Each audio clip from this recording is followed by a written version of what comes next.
today. Lori's still out of town, and some people out of town. Hello, everybody. Welcome. Kabbalah at the Center. We'll be starting in a few minutes. First, I'll make a little commercial here before we start. That this coming Sunday is Gates of Reincarnation at 11 o'clock at CBS. What's that? Brith Shalom on Bel Air. And then, yeah. All right. All right, here we go. We're going to do a different class tonight. Okay, today. And the issue of this class is unbelievable because it's Rosh Chodesh. And I figure, we got to really dig in.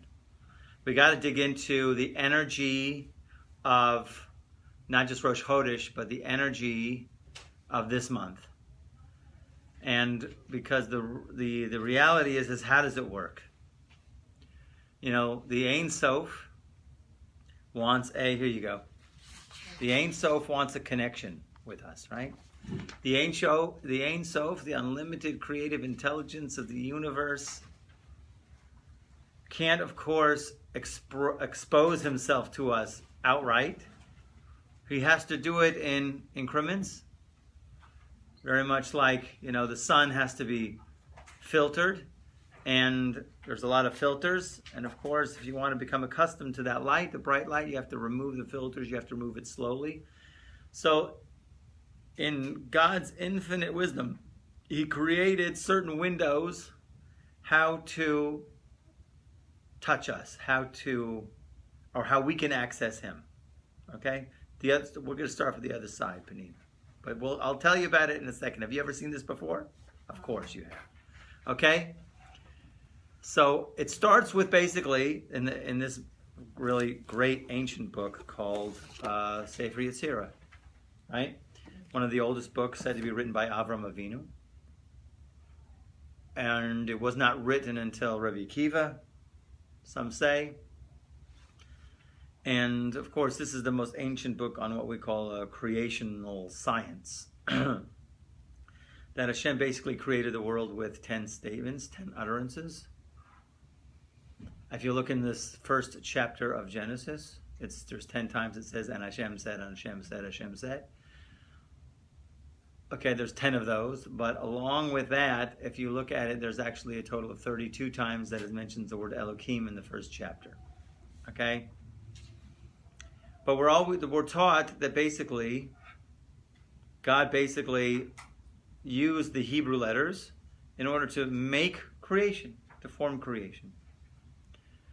We say Bezalel knew how to recombine the letters that were used in creation and go ahead and made the Mishkan, and he made the tabernacle with it, which basically, that was basically a weave from the very physical things, from the very spiritual things to the very physical things, okay? That the tabernacle itself had an unbelievable high vibrating life energy to it that was in the same, we call it a resemblance of the spheres. Okay, so in any case, so the letters are as we know, the letters are really unbelievably powerful and very deep, as the Sefer Yetzirah goes to, right? Very, very powerful, very deep. So we're going to jump to chapter 5, but just to give you a little bit of a hakadama here to the letters. Basically, throughout the Sefer Yetzirah, from chapter 2 and on, talks about there's basically the letters of our Hebrew alphabet are basically three different groups of Hebrew letters. One is called the mother letters. Those are three. There's three mother letters. Mother, if you come from Brooklyn, mother, okay? Okay, there's 7 double letters, and you'll notice that 7 double letters are that we have certain letters have a double pronunciation, right? Bet, bait, gimel, right? Bait, vet, aleph, bet, vet. Gimel has actually 2 pronunciations. We don't have it nowadays. We don't practice it, but the Yemenites do practice it. Borei pri hajethen. Okay. And there's double, so there's, and the Taf has a Saf, right? Kaf has a Chaf. There's 7 double letters. The letters have a double pronunciation. And then there's what's called this 12 elemental letters. Elemental because they only have a single pronunciation. Those 12, as we know, what does 12 mean? What is the significance of 12? Okay, 12 tribes. right? 12 months in the year. 12 zodiac signs, right? All of these, if you'll see it, if you could read Hebrew here, I couldn't find an English one. I was trying to go in Google Images and I couldn't find one, okay? So everything is really charted out in this picture that we have here that I'm going to expose you. But first, we're going to start off with the other thing. That we know that Yud-Kei Vav-Kei, the name of God, created the world. And we have in our tradition, there are 12 different permutations of Yud-Kei Vav-Kei. 12, okay? And if you look here, it's pretty easy. If you look in this chart here, and if you look at the outer circle here, you'll see quite clearly the 12 permutations. In other words, there's different ways you can recombine the letters. Sometimes it's straight, Yud-Kei Vav-Kei. And then sometimes it's a Hey and a Hey and a Vav and a Yud. Sometimes it's a Vav and a Hey. Different combinations. So each really, this is how we're going to look at it. So because there are really 12 combinations of the name of the Tetragrammaton, the name of God, really that's why there are 12 names in the zodiac, 12 months in the year, 12 tribes, because they come from the 12 permutations.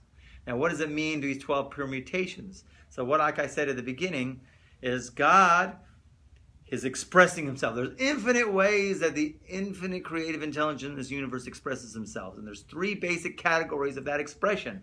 Space, a place, time, and consciousness. Three different ways that the infinite one expresses itself in our dimension, and that is through space, time, and consciousness. What do we mean by space? Just quite simple. Look at it. Certain places, even though God fills all of creation, there is no place that is void of him. Right? Ein asar penui mineh. There's nothing, there's no place void of him. Yet we know Eretz Yisrael is holy. Right? And we know in Eretz Yisrael, you have the Temple Mount is holier. And then you'll have inside the Temple Mount is the Holy of Holies. So you have different degradations of holiness. What does that mean? Okay? That means a different potential to access a higher connection. So as much as the whole world is filled with God's glory, yet there are certain windows in space, physical location, and including maybe even the vortex in Sedona, Arizona. I don't know, even though I was there. It was amazing, okay? It was beautiful, okay?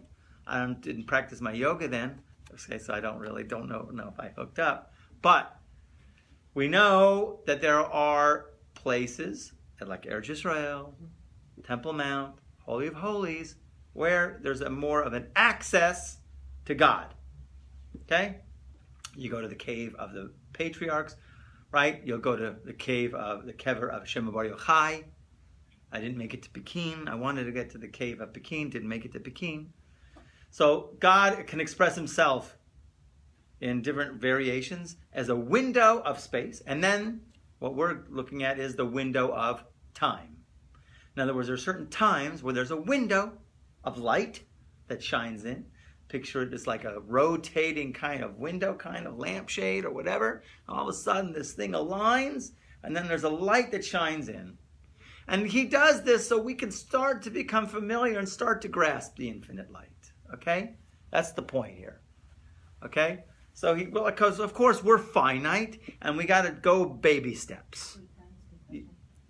Yes. Sorry. Okay. So with the time thing, the way you just described it, is that like, okay, each holiday, that each of our Hagim, it's like that's so deep. The Hagim, the holidays. We're going to get into that. This is like the cosmic seasons. You understand? And this is about like the cosmic seasons. And what is the energy? It is. That's why they always talk about it. That's why every time you're in the holiday, we got to talk about it. We talk about it because what is the energy of Passover? It's freedom. What's the energy of the Yamim Noraim, right?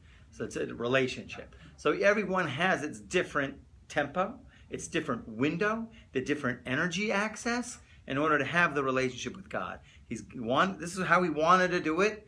Not one big, huge, bright, infinite light that we're completely exposed to, which would probably shatter us. But we get this, we grasp this, we grasp this, we grasp this. Now it happens to be these 12 permutations are like these 12 windows. You know, like what you have in the synagogue, the 12 windows with the 12 tribes, right? Right? Shigal. So got to be a shigal. Okay. It's got to be. Okay. Okay. So in any case, so this is how God expresses himself through time. Okay. And it's big. I'm only giving you like a tip drop. And then, of course, just to finish off, of course, God expresses himself through consciousness. That means through a prophet. Okay. Or an Adam Gadol. An Udm Gudel, as we say. A great man, a torment, the high priest. That's why Yom Kippur is so amazing, because here's Yom Kippur, the highest, the holiest day of the year, or, you know, ranked the holiest day of the year. You have the holiest man, the high priest, consciousness. And then in the holiest place, in the Holy of Holies. So you get the convergence of all three in one dynamic. Okay? So you have space, time, consciousness. But here we're going to focus on just the time aspect. And so when we have these 12 different permutations of Yud K Vav K, each one corresponds to a different month. Okay? And each one of those months, so therefore there's a certain energy. Now, like I say, the letters, especially of Yud K Vav K, each one and its permutation, according to the Tikkuni Zohar in the introduction, tells a story. Could you believe it? Each permutation, a 4-letter permutation, tells a whole story. That's right. There's a play, and there's 4 characters in the play. Yud is the Abba, the dad. Hey, the first Hey is the Ima.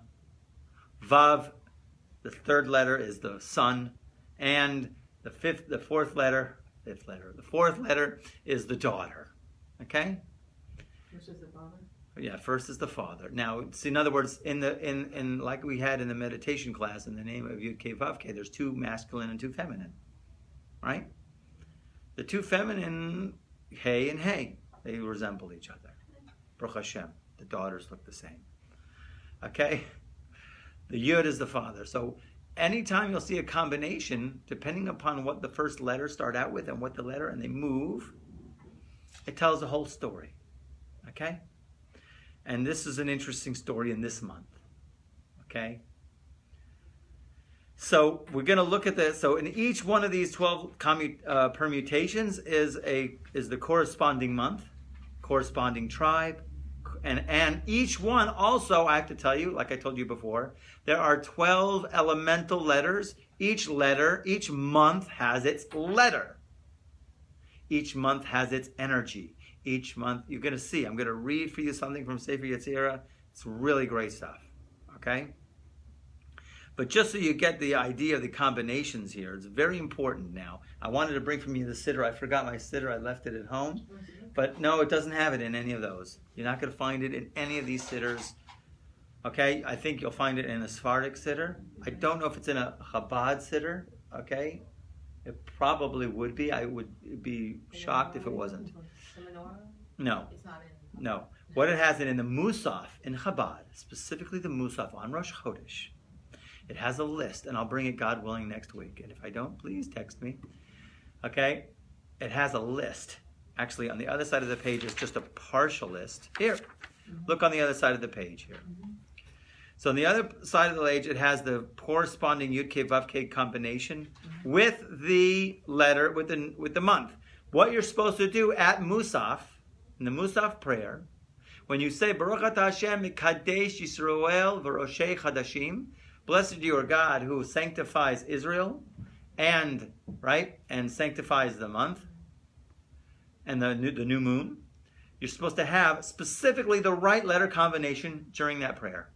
You must have the intention, because the intention of that letters brings in the energy, the window to access what is the energy of that month that you're going to be able to access. You might not understand the exact letters and the combination and the exact story that's told. It doesn't matter.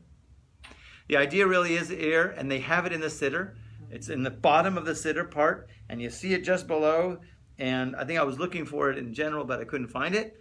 And it also has, bizarre as you see in the chart here, and to the left, to the right of it, You see 7, 8, 9, 10, 11, 12, right? Right. Mm-hmm. So if you look at number, oh, I did the wrong one. Oh, bummer. Okay, I thought I did, nope, number 9. Number 9 is Kislev. So you see, actually, every single Yud K Vav K combination, one of those 12, is scattered in 12 different places in Tanakh.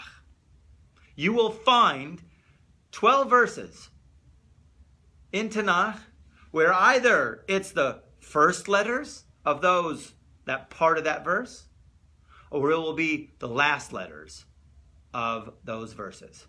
Okay? So, for example, if you look at number 9, you'll see in the Hebrew, you'll see the combination of number 9, and the letters are kind of bold there. Vav, Yud, and a Hey, and a Hey. That is the combination of Kislev. Okay? And the transliteration is, right? Oh, sorry, I was just looking at the translation of the verse, sorry. Vayar Yoshev Haaretz HaKanani. Bizarre. Now, in other words, they pull a verse from a place that you never know. This is totally from Shimon Bar Yochai, from Tikkunei Zohar. That they pull it from here, here, here, here, this month, this month, this month, this month, this month, and here's the verse. And so when you say and you're davening, and you're saying that prayer, you must have in mind what the combination is. And not only that, you have to carry it with you the entire month. You have to understand what it is and the story that's being told. And we're going to tell you part of the story just now. Okay, you pulled a different siddur. Oh, you can look at the pasuk. Okay. Okay, oh, it comes from, actually, I'll tell you, it's an awesome verse. Okay? And the verse basically is, and the people saw, of the people of the land of Canaan, and I'll translate it literally, and saw the inhabitants of the land of Canaan. What did they see? Okay, what did they see? Really, what it's talking about, it was talking about the funeral of Yaakov Aveeno. When Yaakov Aveeno was buried, actually, he was buried in this month. Okay? No. The idea was that, oh, look here one second. We'll see, I'll show you in a second. Okay? But what happened was they were bringing his procession, the funeral procession, right? Huge procession, right? Yosef, all of the tribes, Egyptians also went up, dignitaries, big encampment, big mourning, and the people of the land of the Canaanites, we saw that and they go, wow, this is a huge hesped. This must be a really big guy. Wow. It was a big wow for them. Okay? So in any case, we'll talk about that in a second. So the idea here of this combination applies to this month and this verse. So when you say that blessing, you have to have in mind this combination specifically, and you don't necessarily know, and meditate on it as well. Okay? Throughout the various parts of the month, whenever you happen to be remembering. Okay?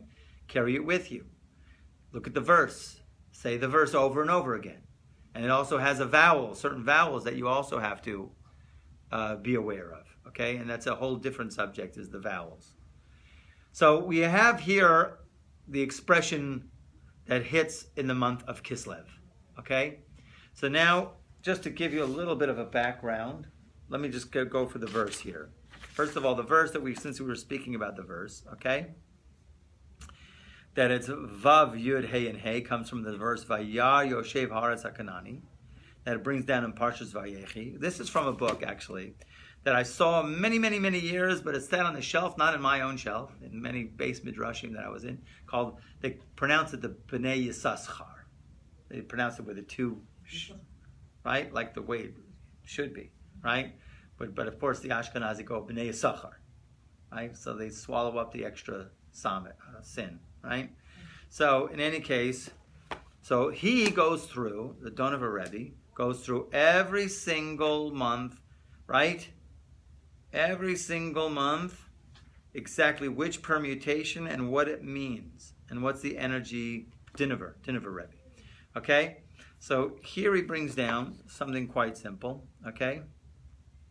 So of course we're talking about, it was the mourning, the Avel the morning of Yaakov Aveeno, that when he was put, or actually Shenitman, he was tamun, he was hidden, he was put to be hidden in the cave of the Machpelah.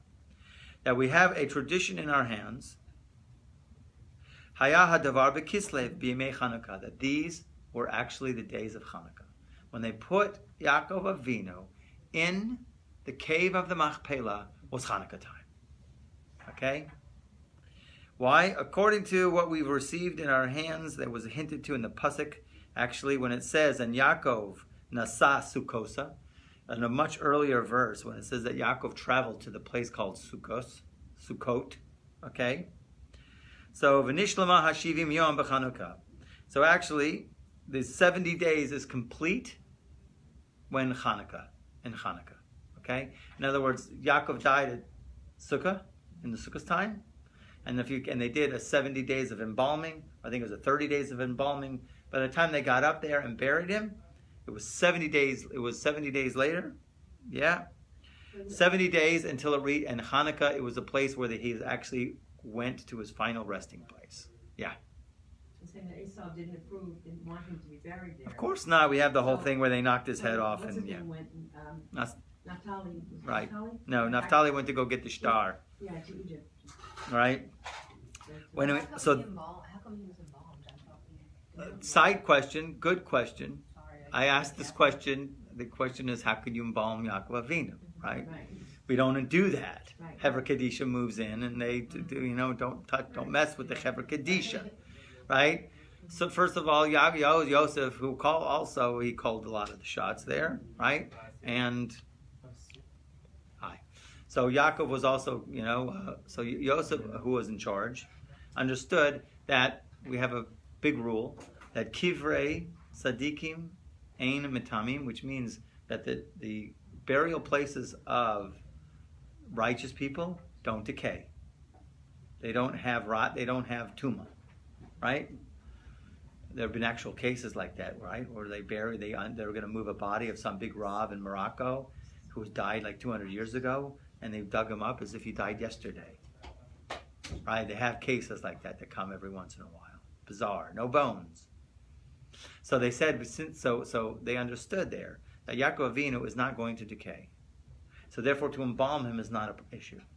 Because there's no decay, we're not going to have an issue of, we need to decay the body fast.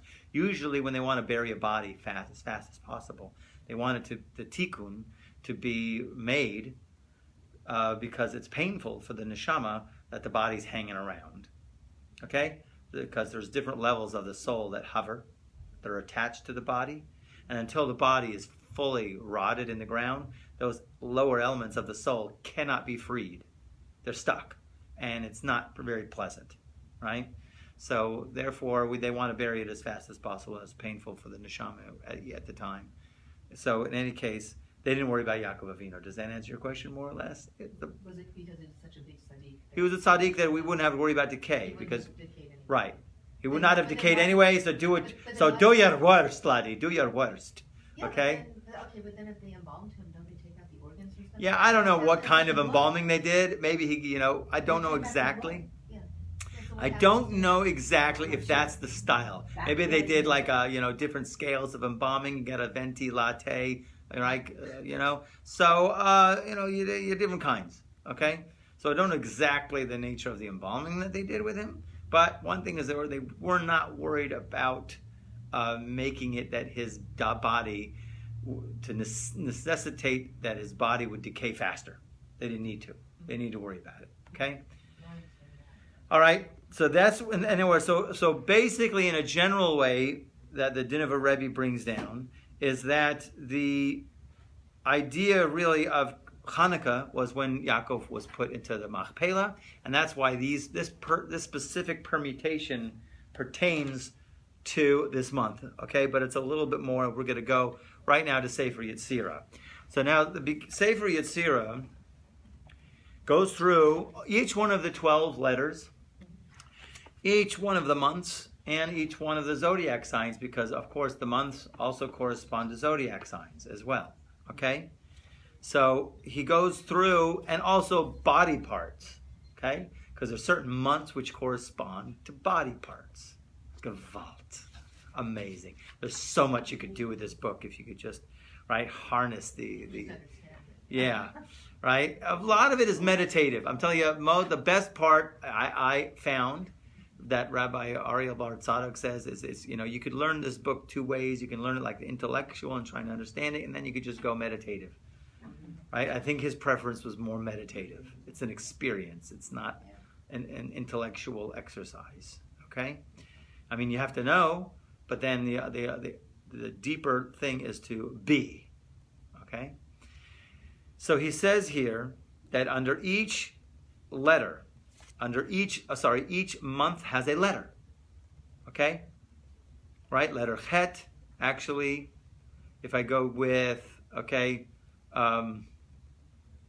I'll just go to the letter before it, to the month before it, just to give you a little flavor. He made the letter Nun king over smell. That's the month we just had in Cheshvan. Okay? That's right. Cheshvan was the month of smell. How do you like that? And he bound a crown to it, and he combined one with the other, and with them he formed Scorpio in the universe. That is the sign of Cheshvan. Cheshvan in the year, and the intestine in the soul, and then male and female. And each one of those has a different significance to it. But that's the last month. We're going to this month now. And that's what you have here, the photocopy here. He produced Samech. So here he says he made Samech. I got this translation from Sefaria. He made a Samech, and we know the letter Samech, to be predominant in sleep. This is the month of sleep. It's bizarre. How does that have to do with anything, Rabbi? No. It's the tikkun. It's because dreams. This is the month of dreams. I'm so glad, but don't share it right now because we're recording. Okay. It's the month of dreams, as if you'll notice the parshas that we are coming into. Okay. This week is Toldos. Next week is Vayetze. Yaakov has the dream with the ladder. And then towards Hanukkah, specifically Hanukkah always has the parshas of Yosef in the dreams. Okay? Very, very high energy in terms of dreams and how we can understand our most deepest desires and who we really are through dreams. This is the month of the window is open, and the infinite light is now projecting an energy through the letter Samech. We'll find out what that means. Samech and sleep. That is the energy of the month. When you know the waves, you can surf them. I always say it's about surfing waves. All our reality, all of our existence is about how well can you surf. Either you surf or you fight, right? That was my favorite line in Apocalypse Now, right? Robert Duvall's on the beach, bombs exploding, and part of the guys were surfing, and the other guys were fighting. And the guy and somebody came with some kind of catch or something, asking about. Listen, either you surf or you fight, okay? Right? So there were guys actually surfing, okay, while they're fighting, okay? Crazy. But anyways, that was just nuts. But in any case, that's our idea. You're either going to resist the waves, or you can ride the waves to a higher level of consciousness, right? To a higher level of transformation. It's about becoming a vessel to receive the infinite light. So he says he produced Samech, predominant in sleep, crown combined and formed, Sagittarius in the world. Anybody know what Sagittarius is? Perfect. Keshet. The Hebrew is keshet, right? Here the word is, right, as we say here, Himlich od samet b'sheina v'kesher lo keter v'tzarfan ze b'zeh. He combined this one with this one, v'tzar behem keshet, and he formed the bow. Now, what does the bow have to do with this world, with this month? Okay, the bow. What is the bow? V'kislev b'shana. V'keva b'nefesh zachar u'nekeva, and the kiva of the soul, and here they translate it as the stomach. Okay? Stomach. That's the body part? Tikkun stomach. Yeah. So you can draw all of this unbelievable energy to the stomach. What was Okay. the body part for Cheshvan? Cheshvan is the intestine. Okay. So now just to understand Samech, why does the letter Samech have to do with it? Okay. No, that's with us. No, that's Keva is in Hebrew. Stomach is an S. Samech is not Your stomach. stomach, you said stomach. Is the body part, yeah, but the letter of the month is a Samech. Stomach. Samech, not Zamix, okay? Okay? But first, we're just going to understand a little bit about the Keshet. Why is the bow so significant? So, as we know, Baruch Hashem, Yaakov Aveeno, in Parshas Vayechi, talks about the city of Shechem, and he gave it to Yosef, and he says that I conquered Shechem, right? B'charbi u'b'kashti, right? With my sword and with my bow. Okay? So the Rashi there explains that it means with my tefillah and my bakasha, with my prayer. Basically prayer. Two kinds of prayer. Okay? Tefillah and bakasha. Tefillah is compared to the sword. Okay? It's close stuff. Bakasha, arrows, and this is the dynamic about the arrow, represents what we call bakasha or request. There's your daily prayers, and then there's your special requests. It's getting deeper. It's getting very deep here. Okay? So when we say that, how does a keshet resemble a request? I think you already told us, right? Because when you take an arrow and you pull back, and the more you pull back, the farther the arrow goes. And the language here of the Shem Yishmuel is, right? Right? You're aiming. Right? Here.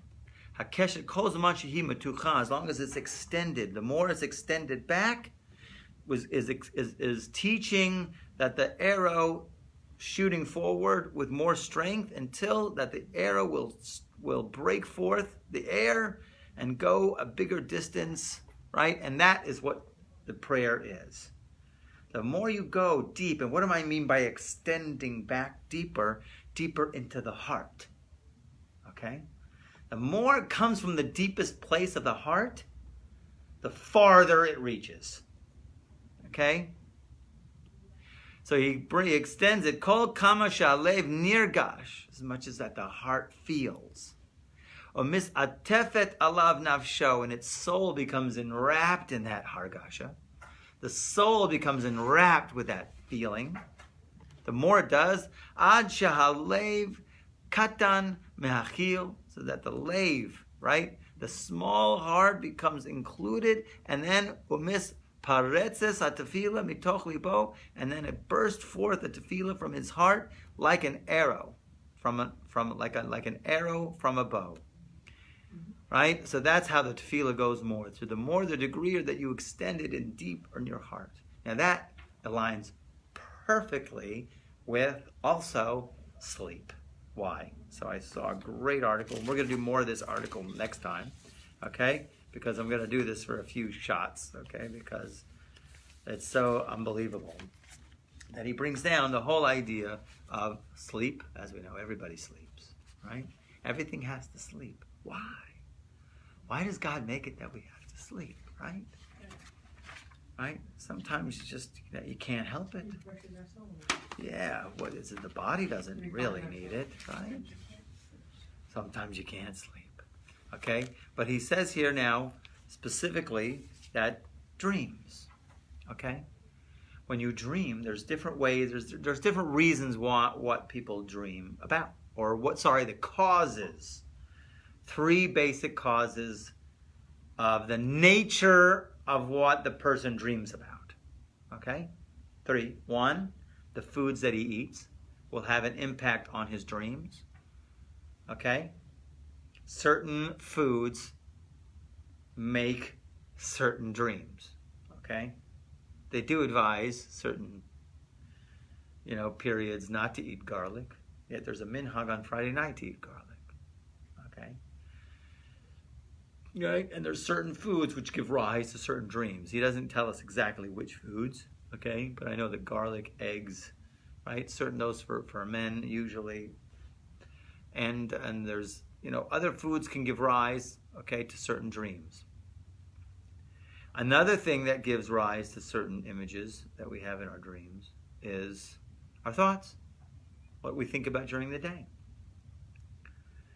Right? If a person, comes to me, there's 3 dreams you have to fast for, even if it's Shabbos. If you have a dream of it, even on Shabbos, you have to fast. Right? If you saw a Sefer Torah on fire, if you saw if you were davening Ne'ilah on Yom Kippur, you dreamt you were davening Ne'ilah, and if a tooth fell out, those are the 3 dreams. Tooth fell out. What was the last one? Ne'ilah, you're davening Ne'ilah on Yom Kippur. So in any of those, okay, if you had one of those dreams, even if it's Shabbos, they recommend it. Even on the side, you can go to the rabbis, you can go to a Beis Din, you can give a hataras, the first one was seeing a Sefer Torah on fire. In any case, the idea is now if you thought about that during the day, if you went to the dentist that day and then you had a dream that night that your tooth fell out, of course that it was something, it was an experience or thinking that you had, even if you thought mildly about something about your tooth and you had that dream that night, then of course that dream means nothing. Okay? Don't worry about it, because it was just because of what you were thinking during the day. Okay? And then there's the third thing, which is our subconscious, of course. And that's the deeper part of ourselves, which we really want to connect to. And we have to now begin in this month to explore. Okay? Because really what we really want is to get in touch with our deepest desires. We have external desires. We're aware of our external desires, and we might even be aware of some of our character traits and things like that. But we really want to touch to the deepest desires. We all have desires all day long, but what you want to do, connect with, is the deepest ones. Because when you connect with the deepest ones, that is your arrow. Okay? That's why they all are aligned so much, okay? And so here he speaks here a little bit about the revelation of our subconscious feelings, okay? So I'm just going to read to you. This is from the Bilvavi, okay? So he says, when a person is not trying to understand the subtleties of his soul, he doesn't take his dreams that seriously. Many people don't, right? They wake up, weird dream, or maybe they don't even remember their dreams. Maybe they remembered they had dreamt, but they don't remember what it was. Usually, when I was doing a little study on sleep on my own, they always recommended to have a pad and paper next to your bed. Because as soon as you lift your head up, if you don't write that down, gone. You'll lose it, okay? In the morning you can't read what you wrote. That's a scribbling, I know that. That was How do you mean? I remember Seinfeld, he woke up, he said, that was a funny joke, and he wrote it down, and then the next day he's like, he couldn't read it, right? So, in any case, but whatever a person can do, my wife, she doesn't write it down, she just tells me right away, okay? I dreamt, ... okay, but if a person doesn't want, if he's not trying to understand, we would like to, and this is the month where we go deep. Don't forget, now, if you look at even the year globally, just look at the whole year, an extension of itself, okay? You have the summer and you have the winter. Let's not look at the seasons, but you have summer and winter. Winter, of course, as winter is now upon us, and of course, Hanukkah is like the deepest part of winter, going into Tevet, right? That's like the deepest darkness. It's like the deepest exile. But within the deepest exile, that's where you can access the greatest light. Okay? And we do it through sleep and through going into the subconscious in a way. Okay? So you want to try to get into the subtleties. And getting into the subtleties requires training because, of course, we are definitely not trained to be sensitive. Most people these days are... Oh, I can't believe it. I wasn't even recording it. See? most people these days are desensitized, okay? So they're not trying to get into the real subtleties of what's going on deep within them, okay? So when a person is not trying to understand the subtleties of a soul, he doesn't take his dreams that seriously. He knows that sometimes he has pleasant dreams and sometimes he has nightmares. But when one understands that he is here on this world in order to serve Hashem, and that self-recognition is a very large part of his mibsari echze Elokai, from my flesh I see God. He is aware that there is a subtlety within subtlety, recognizing his innermost layers upon layers, and such a person will view dreams as a great tool to help him achieve greater self-awareness of himself, to improve his service towards God. Okay? So here we have a special opportunity, okay, to access our dreams. So above, we mentioned 3 sources of our dreams. We said like the foods we eat, it could be the thoughts we think, or there's our innermost desires, okay? Therefore, after you wake up from a dream, you have to try to see which of these 3 reasons caused the dream, if you remember the dream, okay? Okay? So when we have dreams, we must figure out where they came from. We mentioned in the beginning 3 causes for dreams. What we ate that day, okay? What we thought about that day, okay? And what we really want. You know, to get to really what you really want is the goal of everything. Once you get to that will, that ratzon, that deep will, nothing can beat it, okay? And that's really what we're trying to access. That's why it's deep, dark in the night, in the darkness of the year, in the Chodesh Kislev, right? And we get into the deepest parts of ourselves.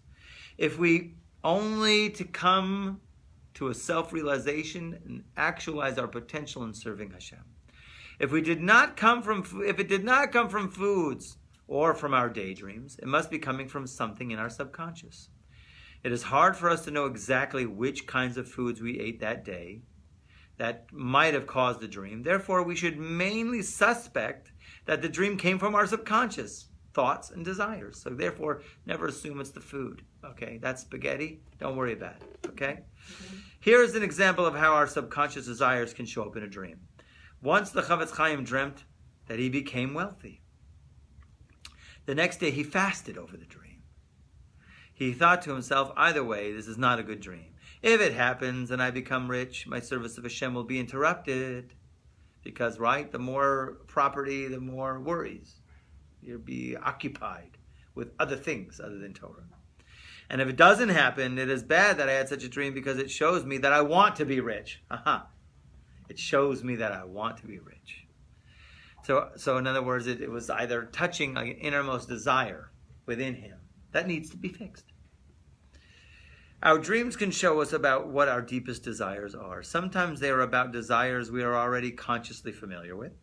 And sometimes our dreams show us our deep desires which were out of conscious, which is out of our conscious radar. Okay? And through our dreams, we discover them. So it's a part of the same thing to discover, as we see from the Chavetz Chaim, actually, that something that needs to be dealt with or rectified. Okay? So if one wants to listen to the subtleties contained in the soul, one of the ways is through using our dreams. With the help of heaven, we will briefly list here some of the ways of how a person can listen to the subtleties in the soul. Okay? 1, like he says, okay, now that we've explained the need to recognize the subtleties of our inner world, our souls, the question is, how do we recognize those subtle parts of ourselves? So here he's going to just give a synopsis, okay? It's like 1, 2, 3, 4, he has, I think, 8 things, right? 5, 6, okay? I'm going to jump just to dreams. Okay, because he speaks about learn Musar, okay? Learn Michtav Me'Eliyahu, right? Time every day to develop self-awareness, right? Find a friend you can talk to, inner silence, paying attention to fleeting emotions and thoughts. In other words, a person has developed a certain sensitivity to those thoughts, even those thoughts. And 6 is dreams. The 6th and final method, which we will mention, of how we can better recognize the depth of our souls is the subject of this chapter, which is Kislev, which is sleep. In our sleep, we have dreams, and the dreams show us our thoughts, what we are consciously aware of during the day, which we are not consciously aware of during the day. Would you just repeat that list? Which one? The Oh, yeah, 6 sure. things. Sure. Okay, here. Learn Sefer Michtav Eliyahu. Might even be here. Michtav Eliyahu is a 3-volume set. Actually, I have a 5 volumes in Hebrew. It's not here. Yeah, it's got a lot. It's like a philosophical musar. Really good stuff. Really good stuff. Is it in English? Sure. It's called Strive for Truth. I have that. Oh. Yeah. And then who's it by? Rav Dessler. Right? So that is the translation of it? Strive Yeah. for the truth? Yeah. Okay, I'm sorry, and what are the other things? Let me just 1 second. Because he got into understanding the human soul, right? In a way that's palatable for us, okay? And the next one is to time every day to develop self-awareness, okay? You have to have a cheshbon nefesh. How's your day? Not necessarily how was your day, like, I went to the bank, I went to the post office. What were the feelings? What were the thoughts? What were the desires? Okay? Recently it just came up, thank God. It was amazing. I got this other cell phone, and the cell phone tells me how much time I was online on my cell phone. And it was good because it says, hey, wow, you went down since last week. And I'm like, I hope so. Okay, I want to go down a lot more than what it said. I'm like, that's scary. But I appreciate it. It's nice. Right? Go down. 3, find a friend who you can talk to. 4, inner silence. Inner silence, number 4, is paying attention, is meditation. Okay? Is it the same? Spending time alone. It could be also go into to develop self-awareness, Is it the same as Heshbon and Nefesh? Yeah, kind of in a certain way. But it's a way of doing it. It's quite just like trying to quiet all the riffraff that goes through and get yourself into a calm space. It could be that number 2 of making a cheshbon, an accounting of the soul. You're not necessarily get yourself into a calm space, But so number 5 is paying attention to fleeting emotions and thoughts, which also bleeds into number 4 and number 2. Because once again, it's a certain type of soul introspection. Okay?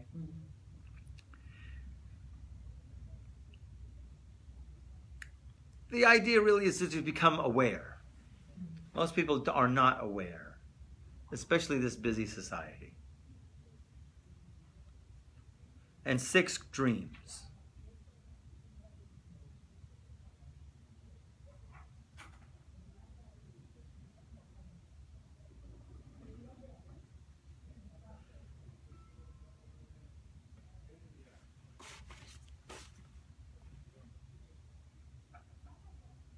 So this is about really ways that a person can live a more internal kind of life. Okay? I think it's more than 6. It was just 6. Maybe a couple. It was just 6.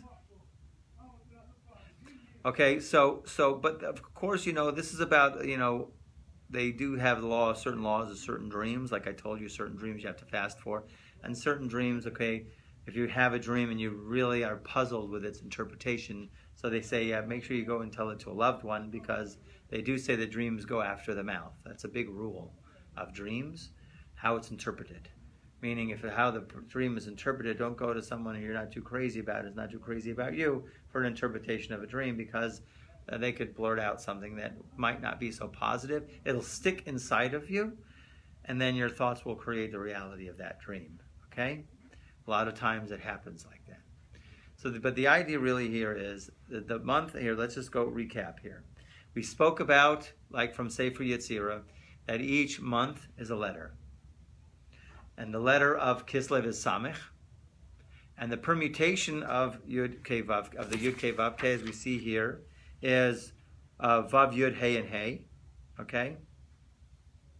Which is really the story of, I'll tell you, the Yud and the Hey in the middle of that permutation is the father who goes down to the daughter. The daughter goes up to the father, and they have a connection. Okay? So it's like, here it is. The interesting thing about this permutation is, if you look at it, Vav, Yud, Hey, and Hey, right? The Vav, moves to the front. The Yud is in the middle, and then the Hey and then there's a hey. That second hey, that hey that's next to the yud is the fourth hey. It moved up. Okay, don't think that's, in other words, you have to understand which hey that is. That's the daughter. The daughter goes up, and the father, Abba, Yud, Chachma, wisdom, goes down. It's a great connection here. Okay? And that's the month of Kislev that we spoke about in this month, which is in the darkest, heading towards the darkest time, and which has to do with sleep, which mainly is dreams. And that these parshas are coming to the parshas of dreams. Yaakov, we had, and Yosef goes into dreams. Of course, in the middle of the sleep, and of course, in the middle of the winter, and winter is considered to be sleep. Okay? Here's the type of time of year where the seeds are planted. Okay? And here's where we can make the deepest connection.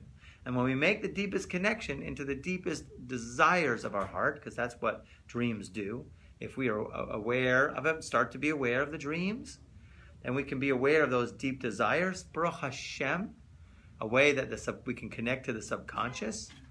And then, of course, we say that the month of Kislev is Sagittarius, who's the bow.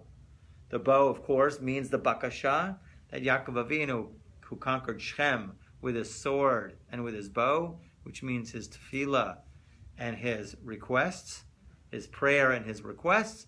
So, of course, the request, the deeper the request in the heart, coming from the deepest place of the subconscious, makes to that the arrow will shoot to a much, much broader place. What about the element of aim? You're aiming the arrow. Oh, that's different. Kivun. I don't know. No, this is the same. Okay. This is the same, because you understand, when you connect to the deepest will in the heart, the deepest place, then, of course, that's the better aim, because it will reach its mark.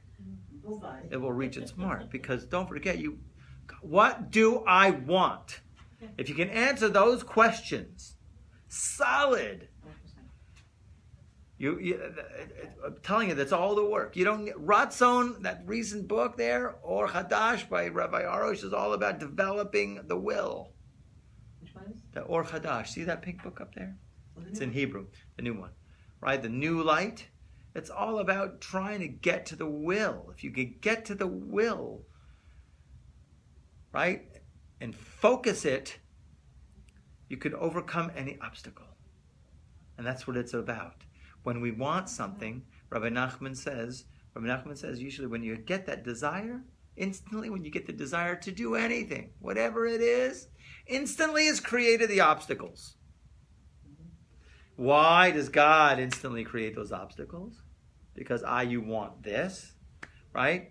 You need to have a will, you need to have a vessel to receive this. And what is the biggest thing to develop the vessel, our vessel to receive it, right, is the will. What develops the will? Tefillah. Tefillah. Tefillah is the will aerobics, or the will Pilates, or yoga. Okay, whatever you want to call it. Okay? We'll stop here. So, have intention in this month, and we'll just do a little bit more about it in the next few classes, how we can harness this month, the month of Kislev, in a much deeper way. All right, we'll stop there.